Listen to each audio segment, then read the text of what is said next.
Justin Muturi gucagũrwo ta spokesman wa Gema.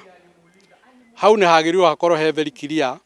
Thĩna witũ nĩ ũrĩa ũndũ ũcio ũtuĩkĩte wa gwĩkĩka atĩ atongoria ti atongoria othe maratuĩkire ma gũkurubanio thĩinĩ wa kĩũndũ gĩkĩ.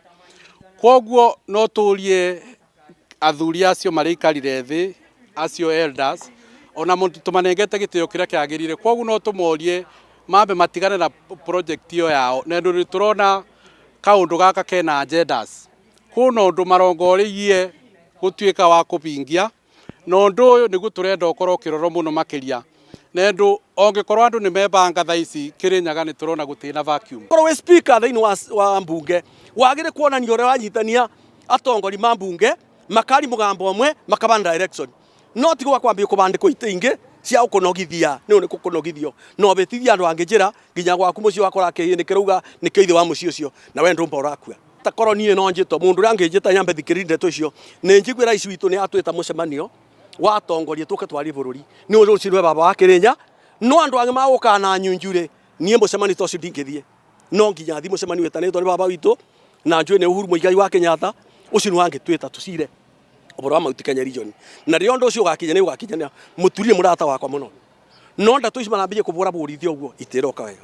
Muturi mpaka consult watu wa Mount Kenya na consult watu wa Kenya tujue kama yeye amefikisha ama yeye anaweza. I know he's a seasoned leader. He's been in leadership for a very long time. But also there are also upcoming leaders who can also lead and even are very visionary. So I don't think we have a vacuum in Mount Kenya because I am a leader where I am and there are leaders in their own capacities.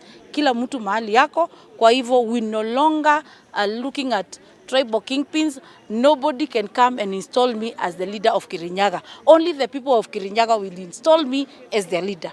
So hiyo ingine panganga ya kwenda kuchukuliwa na watu 10 alafu mtu anasema umefanywa leader, wewe enda ukalead watoto yako na hao watu 10 wamekuchagua. Sisi we are going to lead in the capacities of elected leaders in whatever capacity that we are. And when time is right, kila mtu atawekwa mahali pake and we are looking only for visionary leaders. We are not looking for tribal king.